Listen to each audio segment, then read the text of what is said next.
My name is Sarah, and from a young age, I learned a bitter lesson. In my family, love was never distributed equally. My older brother Daniel was always the golden child in my parents' eyes. He wasn't just praised on every occasion, he was given the best of everything our family had to offer. And me? I was the shadow in the background, the one they remembered only when chores needed doing or when they wanted to compare someone to Daniel to boost his praise even more. I still remember that Christmas when I was 7. Daniel tore open the biggest box under the tree and screamed with joy when he saw the newest gaming console. My parents beamed, and my mom even pulled out her phone to record this special moment. I sat quietly, waiting for my turn, trying not to get my hopes up too much. My gift? A gray t-shirt from a clearance rack, tag still on, $3.99, with the logo of some plumbing company on it. Too big, too ugly, and way too obvious that no one had bothered to choose it for me. My mom just smiled and said, "Sweetie, you should learn to be content. Daniel's older. He needs more important things." I forced a smile, then sat in the corner watching Daniel play his new game. The screen's glow lighting up his thrilled face, while I blinked back the sting in my eyes. Holidays never got better. For Daniel's 16th birthday, they threw a huge outdoor party. There was a live band, it was held at a lakeside park, and they gave him a brand new Ford with a big red bow on the hood. Practically the whole neighborhood showed up. For me, I got to invite 2 friends over for frozen pizza at home, sitting under the weak yellow light in the living room. My birthday gift? A cheap notebook and a ballpoint pen. Not even a cute one, just the kind people hand out for free at job fairs. "You're practical," my dad said. "You don't need anything fancy." But Daniel got all the fancy things, even though he never had to ask. When he went to college, my parents covered his full tuition and gave him monthly spending money. As for me, I got a stack of student loan applications and a long lecture about growing up and being independent. No one asked if I was okay, if I had enough to eat, or if I was exhausted from working late-night shifts. I used to believe that if I just worked harder, things would change. But by the time I graduated, that last bit of hope had shattered. Daniel was welcomed home with a big backyard celebration. Confetti poppers, a 3-tiered cake, cheers from relatives. My parents gave him a starter home in the northern suburbs as a reward for all his hard work. Me. I walked into our small dining room, where only my parents sat, along with a takeout box of fast food.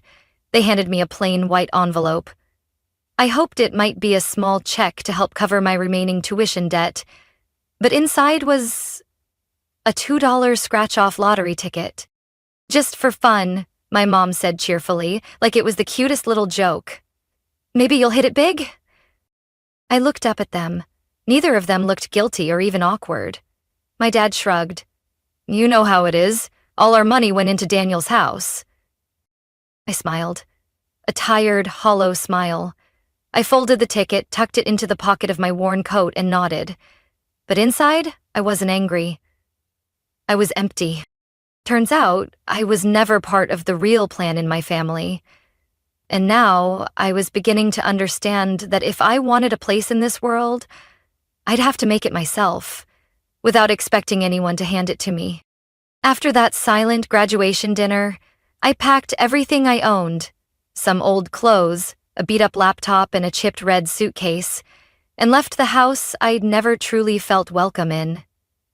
I rented a tiny studio apartment in downtown Cincinnati, where car horns at midnight and the orange glow of streetlights replaced the cold silence of my parents' home. My apartment was barely big enough for a single bed, a small desk, and a noisy electric stove that buzzed every time I turned it on. The walls were stained off-white, the pipes leaked when it got cold, and arguments from the neighbors passed through paper-thin walls. But at least it was mine. No one belittled me. No one compared me to Daniel. No one told me I should be grateful for discount clothes during the holidays. I worked 2 jobs to survive. During the day, I was a marketing assistant at a small billboard company. At night, I worked at a bakery near the market, serving customers, wiping tables, and taking out the trash until nearly midnight. In those first weeks, I'd come home with aching feet, hands smelling like flour and fryer grease. But I felt lighter than I ever had back home. My family rarely texted, never called to ask how I was doing. In the family group chat, where I was still technically included, everything still revolved around Daniel. My mom would send photos of him posing with his new car or smiling in their newly remodeled living room for the third time. My dad sent videos of Daniel and his girlfriend vacationing in Florida with the caption, "The kid deserves it all." I was never part of those conversations. Even when I dropped in a simple check-in, "How's everyone doing?" the replies were just a few half-hearted emojis. Sometimes, I wondered if I disappeared. Would anyone even notice? The $2 lottery ticket my mom gave me on graduation night still sat in the drawer next to the kitchen, buried under a few coins, a dried-out pen, and an overdue electric bill. I never bothered to scratch it. To me, it was a bitter reminder that in my parents' eyes, that's all I was worth. A vague chance instead of a real investment. Every night I'd pass that drawer. Sometimes I'd run my fingers over the wrinkled edge of the ticket, then shut it again. I told myself I was used to being overlooked, that I didn't need anyone's approval. But sometimes, in those quietest hours, I'd still hear my mother's voice echoing in my mind. Daniel needs more. Like a splinter under my skin, I carried it with me even in sleep. Then one Friday evening, I was invited to a small party hosted by a coworker. While I sat quietly at the dessert table, a girl named Marissa, from the creative team, started chatting with me. After a while talking about work, she tilted her head, smiled, and asked, "Sarah, how come I never hear you talk about your family?" I hesitated, then just said, "Maybe because they never really saw me as part of it." Marissa didn't pry. She just nodded, like she understood more than anyone ever had. That feeling of being heard without being judged felt like a tiny crack opening somewhere deep inside. That night, when I got home, I opened the drawer. For the first time in months, I picked up the ticket and stared at the numbers under the thin silver coating. My heart slowed. I didn't know why, but something nudged me. Not because I wanted to be rich, but because I was tired of believing I had no worth. I laid the ticket on the table, grabbed my phone, and looked up how to check it on the state's lottery website. Just then, my phone buzzed with a new message from the family group chat. I opened it. It was a photo Daniel had just posted. He stood in front of a house, arm around his girlfriend, and behind them was a wooden sign that read, "Playground for our firstborn, coming soon." Underneath were messages from my parents. "So proud. Daniel's going to be a dad. Couldn't be happier." Not a single word from me. I gave a small laugh. But this time, it wasn't bitter. I set my phone down, uncapped the pen, and gently scratched off the silver layer. No matter what the outcome was, I was ready for change. I could barely breathe as the numbers revealed themselves. My heart pounded so hard I had to place a hand over my chest to make sure I was still conscious. I blinked, repeating each number under my breath, afraid I was reading them wrong. 8, 14, 27, 33, 42, 56. I looked at my phone screen, where the Ohio Lottery website flashed. "Congratulations! You've won the jackpot, $134 million. I dropped the pen and stared at the ticket like it had just burst into flame in front of me. It wasn't a joke. It wasn't a dream. I had really won. The whole apartment seemed to hold its breath with me. I didn't scream. I didn't jump up and down like people do on TV. I just sat there, silent, hands trembling, mind spinning with a single question. Now what? I didn't call anyone. There wasn't a single person in my life I felt safe sharing this with. My family? They wouldn't ask how I felt. They'd only ask how much I planned to share. That same night, I sat down at my laptop and typed into the search bar, "What to do when you win the lottery?" Hundreds of results came up, but I chose one from a well-known financial site. The first tip it emphasized: don't tell anyone. Find a trustworthy financial advisor. I wrote down a few of the top-rated names in the city. After a lot of thought, I chose someone named Carol Whitman, a financial expert with over 20 years of experience, whose office was on the 19th floor of a sleek glass building in downtown Cincinnati. I was so nervous before that first meeting, I almost didn't go. I wore my simplest dress, tied my hair back neatly, and arrived 15 minutes early. Carol's office smelled like peppermint tea and soft jazz music played in the background.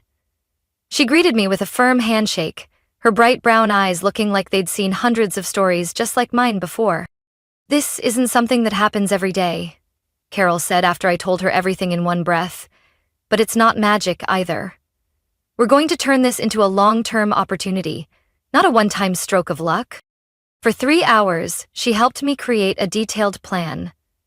I wouldn't claim the prize under my real name.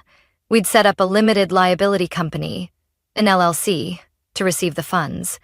That way, my identity would stay completely private. Carol called in a tax attorney, then an investment specialist. The team worked together like they were the only people in the world I could trust. Maybe they really were. After submitting all the paperwork and completing the process, I received my first check. $85 million after taxes, transferred into a new account under the company's name. I couldn't believe I was holding a number that used to exist only in my dreams. I once ate instant noodles for 3 straight months just to save money for the electric bill. Now, I could buy the entire building I lived in, but I didn't. I started with small steps, paid off my student loans, cleared all my credit card balances, moved out of my old apartment and into a small, quiet house in the suburbs where the maple trees turned a brilliant red every fall. No mansion, no sports car. I bought a gray hybrid Lexus, sleek, classy, but low profile. I kept my daytime marketing job, at least for the first few weeks.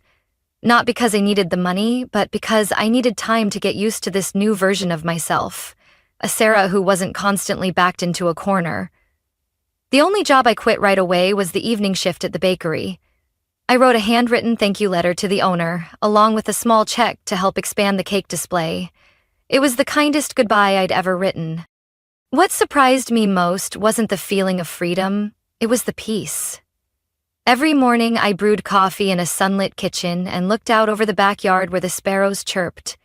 I'd sit down, open a book, no longer worrying about payment deadlines or my mom's passive-aggressive calls. That lottery ticket now hangs in a small glass frame next to my desk, not as a brag, but as a reminder that sometimes the only thing we need is a chance, even if it comes from the most unexpected place.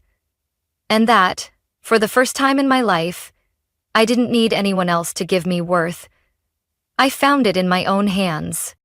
Life after that felt like a dream, but the kind you protect, quietly, like a secret you don't want to wake from. I officially left the marketing job after 3 months. On my last day, I brought 2 boxes of cinnamon waffles and a small bouquet of lavender to thank everyone. I told them I'd been offered a freelance opportunity at a creative agency in Seattle. No one questioned it. I had always worked hard, always dreamed bigger. A week later, I moved to Edgewood, a quiet suburb in southern Ohio.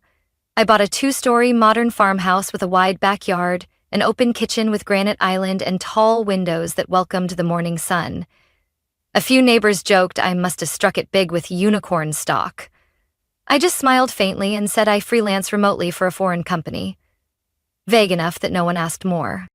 The car I picked was a pearl-white Tesla, smooth and silent, like my new life. I registered it under the company's name with a personalized plate that simply read, SK27. No one but me knew it stood for Sarah King, my name and my birth date. Every morning I brewed coffee with my new machine, stood on the balcony and looked at the tree-lined driveway, feeling light. I started writing, not for money, but because I wanted to. I wrote children's stories, something I'd dreamed of doing for years but was always told was impractical. Carol helped me invest in a small independent publishing house. On weekends, I attended watercolor classes at a nearby studio. It was the first time I'd truly lived freely. No rigid schedules, no comparisons. No, if Daniel could do it, why can't you? I stayed completely off social media. No photos, no updates. But rumors have a way of slipping through. It all started with Chloe, a college classmate who once shared a dorm with me. One afternoon, I got a message from her.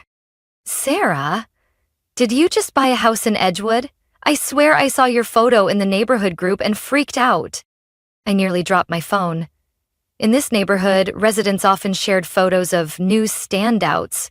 This time, it was my Tesla parked beside a mailbox labeled S. King with the caption, "What does our new neighbor do to be this rich?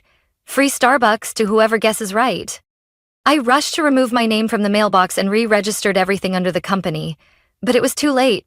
Chloe didn't say anything else, but a week later, I saw 3 missed calls from my mom. I didn't call back. 2 days later, I got a text from my cousin Lucas. "So you really moved to Edgewood? Everyone's talking. Your mom thinks you came into some money.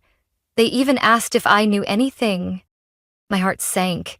After years of being forgotten, it took just a photo of a car and a new house for them to suddenly remember I existed. I didn't reply to Lucas, but I knew the thing I'd feared most had finally happened. I couldn't stay hidden forever. Rumors spread like wind, and in my family, even a small breeze was enough to spark wild expectations. The next morning, while watering the plants, I saw a familiar black SUV slowly drive past and stop right in front of my gate. My heart thudded. The window rolled down and I saw Daniel, my brother, behind the wheel. Sitting next to him was my mom, hair perfectly curled, eyes full of curiosity she didn't bother to hide. I ducked behind a maple tree, my heart racing. They stared at my house for a while, then Daniel turned to Mom and said something. I couldn't hear it, but I could guess. It's probably her. The car drove off, but the dust from its tires lingered in my mind like a warning. That night, I sat in the living room, warm yellow light falling across the wooden floor, but I didn't feel comforted like usual. My phone buzzed. A message from Mom. "We need to talk. We'll come visit you soon." I locked the screen. No response. I had earned my freedom. But now, the question was, what would I do to protect it?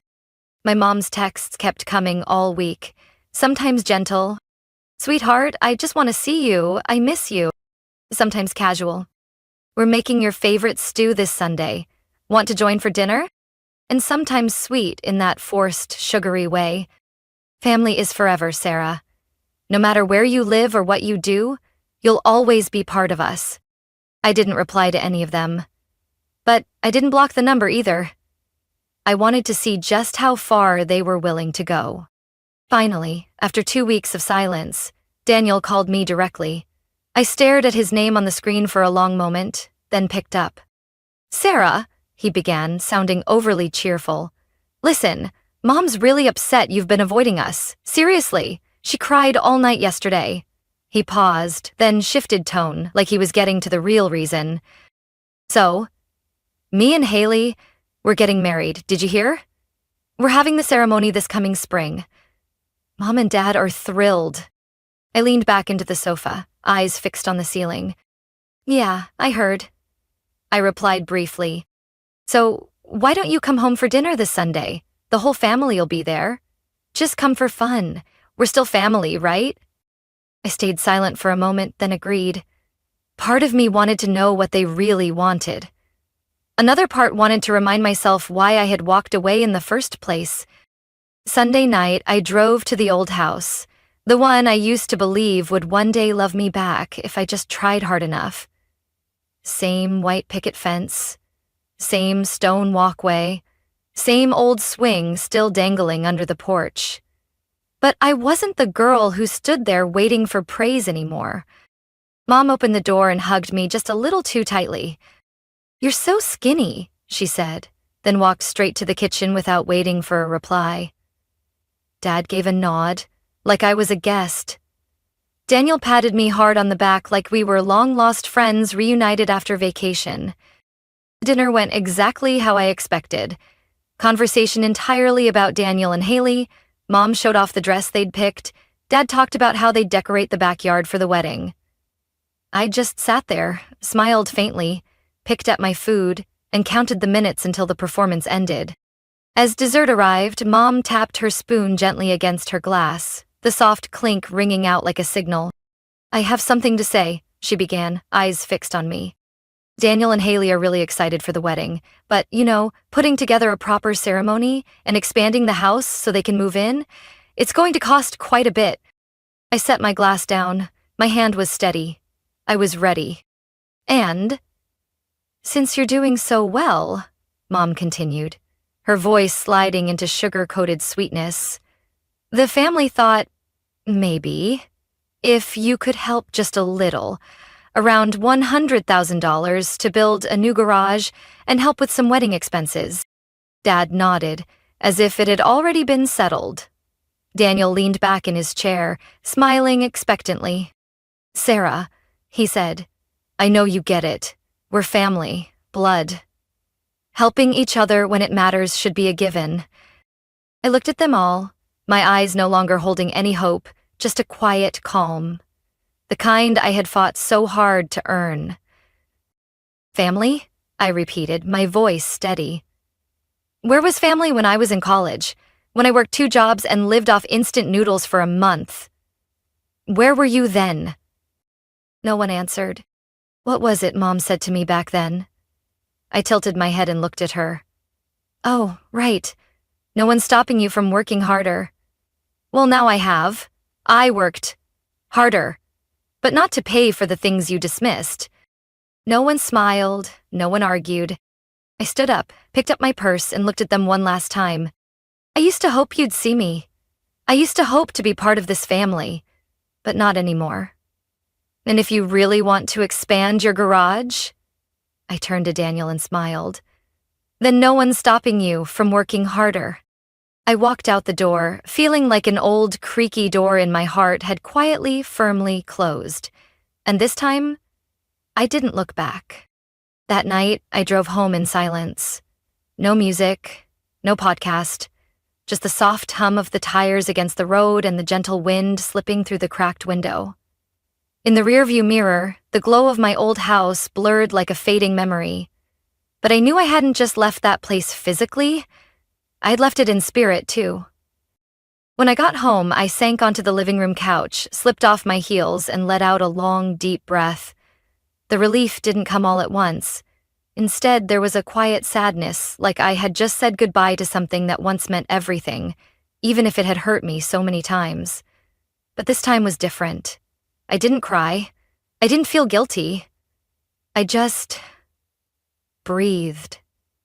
For the first time in years, I felt like I wasn't a child trying to earn love through good behavior. The next morning, my phone buzzed non-stop, messages from Mom. "What did you mean by that? I never treated you any differently. Family always comes first. You really hurt me, Sarah." Then from Daniel, "I don't even know who you are anymore. We just needed a little help and you acted like a stranger." I dropped the phone into a drawer and locked it. I'd heard these lines all my life. The only difference now was I didn't believe them anymore. I started my new days on my own terms. No rigid schedule, no urge to prove anything. Each morning I got up early, brewed coffee, and sat on the porch watching the sunlight spill across the front lawn. I wrote more, read more, even started learning to play the ukulele. Something I had dreamed of in high school but never got encouragement to pursue. I invested in a few small projects with Carol's guidance, my financial advisor who had become more like a close friend. We talked every week, not just about money but about life, balance, self-worth, and real freedom. My house grew warmer with time. I planted more lavender along the fence, added a small swing in the backyard, and built a tall bookshelf in the living room. Every item I chose, every corner I decorated, felt like a declaration. I was no longer living inside someone else's mold. One late fall afternoon, as I was watering the garden, I heard the doorbell ring. On the front step was a white envelope with no name. I opened it. Inside was an old family photo, me, Daniel, Mom, and Dad, taken on a summer trip to Lake Erie. On the back was one line: No matter where you are, home is still home. I didn't smile. I didn't feel sad. I just quietly folded the photo and placed it in the drawer next to the fireplace. I didn't rip it. Didn't throw it away. I just didn't belong there anymore. A week later, I received an invitation to an art exhibition in Columbus. One of my children's short stories had been illustrated and displayed in the new authors section. I drove there alone, with soft jazz playing in the car and a light buzz of excitement in my chest. No one clapped when I entered the gallery. No one took pictures of me next to the display. But I felt whole, more complete than I ever did standing beside Daniel, soaking up empty praise.